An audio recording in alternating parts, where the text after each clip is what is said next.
1965 کی جنگ میں شاہینوں کے شہر کا خطاب ملا تو سرگودا کے چوراہوں کو مختلف ماڈلز سے سجایا گیا۔ یوں جنگی جہاز، میزائل، توپ اور دیگر جنگی آلات کے ماڈلز شہر کے کوچوں کی پہچان بن گئے، لیکن جناح ہال کے سامنے ایک بم کا اصل ڈھانچہ بھی نصب کیا گیا۔ اس کا نام ٹال بوائے ہے، وزن اس کا شاید 4000 پاؤنڈ ہے۔ یہ دوسری جنگ عظیم کے بچے ہوئے کوئی بم ہیں۔ جب پاکستان بنا تھا تو ایئر ہیڈ کوارٹر کراچی میں ہوتا تھا۔ سنا یہ ہے کہ یہ دونوں بم جو اس وقت کمانڈر ان چیف تھا اس کے گیٹ پہ دائیں بائیں لگے ہوتے تھے۔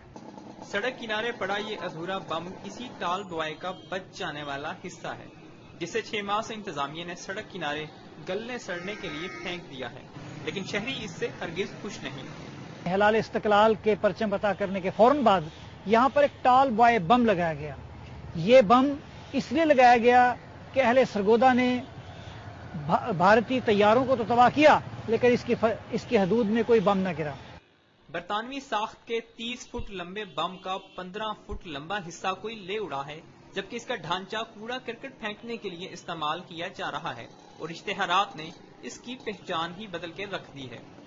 شہریوں کا کہنا ہے کہ اس بم کی تاریخی حیثیت کو نظر انداز کر کے سڑک کنارے پھینکنے سے جہاں انتظامیہ کی بے حسی واضح ہے، وہیں اس عمل سے تاریخ کا ایک باب بھی بند ہو گیا ہے۔ بخت نواز